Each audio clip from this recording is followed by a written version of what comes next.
বাগেরহাটে 4টি সংসদীয় আসন বহাল রাখার দাবিতে চলছে সকাল সন্ধ্যা হরতাল। বন্ধ রাখা হয়েছে যান চলাচল। এদিকে ফরিদপুরের ভাঙ্গায় সংসদীয় আসনের সীমানা পুনর্নির্ধারণের প্রতিবাদে বিক্ষোভ অবরোধের ঘটনায় 90 জনের নামে মামলা করেছে পুলিশ। এই মুহূর্তে বাগেরহাটে আছেন সহকর্মী আলী আকবর টুটুল এবং ফরিদপুরে আছেন শিকদার সজল। সরাসরি প্রথমে যাচ্ছি সজলের কাছে।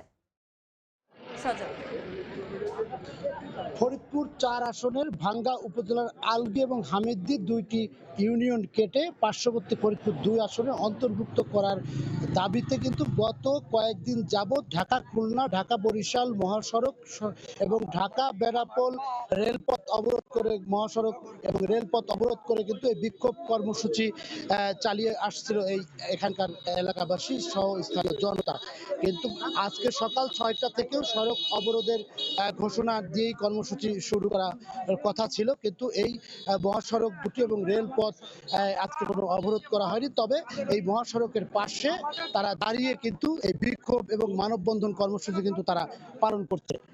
এবং এই যে তার একটাই দাবি যে আমরা কিন্তু আসলে রাজপথের আজকে অবরোধ কর্মসূচি আমরা আজকে আমরা করলাম না, কিন্তু আমরা রাজপথ ছাড়ছি না, আমরা বিক্ষোভ এবং সমাবেশ করছি, মানববন্ধন করছে, শান্তিপূর্ণভাবে আমরা এই কর্মসূচি পালন করছি। তবে আমাদের এই দাবি না মানা পর্যন্ত আমরা কিন্তু আমাদের এই কর্মসূচি চালিয়ে যাব।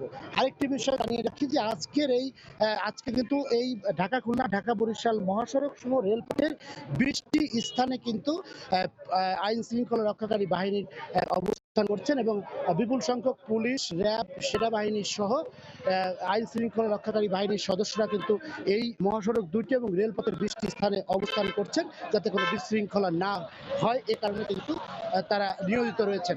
আরেকটি বিষয় হচ্ছে যে গত শনিবার যে এই 3 দিনের যে মহাসড়ক এবং রেলপথ অবরোধের যে সংবাদ সম্মেলন করা হয়, সেই সংবাদ সম্মেলনটি করেন আলগী ইউনিয়ন পরিষদের এই সর্বদলীয় ঐক্য পরিষদের যিনি আহ্বায়ক ছিলেন এই আন্দোলনের, তিনি মোহাম্মদ সিদ্দিকী, তাকে কিন্তু পুলিশ গ্রেপ্তার করেছে। এবং এই ঘটনায় ভাঙ্গা থানায় কিন্তু 2জন ইউনিয়ন পরিষদের চেয়ারম্যান সহ 90 জনের বিরুদ্ধে মামলা করা হয়েছে এবং অজ্ঞাতনামা রয়েছে আরো 150 জন।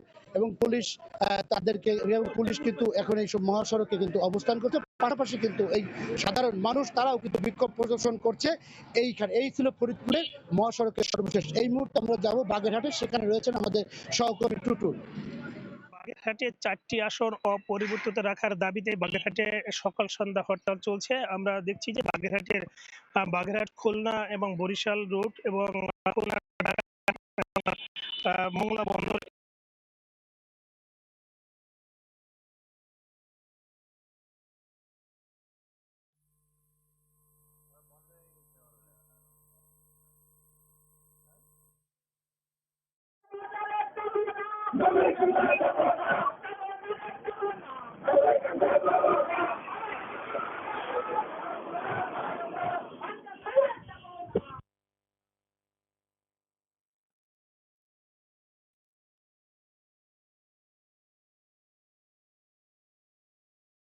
জুলাই মাসের 30 তারিখ থেকে কিন্তু বাগেরহাটের বাসী এবং তারা কিন্তু এই দাবি করে আসছেন।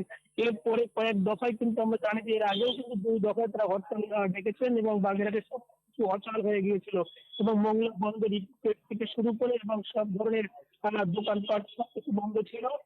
কিন্তু সেখান থেকে তারা কিন্তু দাবি জানিয়েছেন যে মানুষের দুর্ভোগ কিছুটা লাঘবের জন্য তারা বলছেন যে যেভাবে হোক না কেন এবং এই মহাসড়ক গুলায় তারা কিন্তু এই আজকে যে হরতাল তারা কিন্তু পালন করছেন এবং তাদের দাবি একটাই যে আসলে বাগেরহাটের 4টি আসন দিয়ে দেওয়া হোক। বাগেরহাটের যে 3 নম্বর আসন ছিল এবং 4 নম্বর আসন ছিল সেইটাকে ভাগ করে এবং 3টি আসন করে এবং বিভিন্ন উপজেলার সাথে সংযুক্ত করে 3টি আসন করা হয়। এরপরে নম্বর আসন ছিল এবং 4 নম্বর আসন ছিল সেইটাকে ভাগ করে এবং 3টি আসন করা এবং বিভিন্ন উপজেলার সাথে সংযুক্ত করে 3টি আসন করা হয়। এরপরে কিন্তু আসলে এলাকার মানুষ তারা কিন্তু দাবি করে তুলে আসছেন এবং এই সকাল সন্ধ্যা হরতাল চলছে। এই ছিল আমার কাছে বাগেরহাটে হরতালের সবশেষ খবর। সরাসরি যুক্ত ছিলাম বাগেরহাট এবং ফরিদপুরে।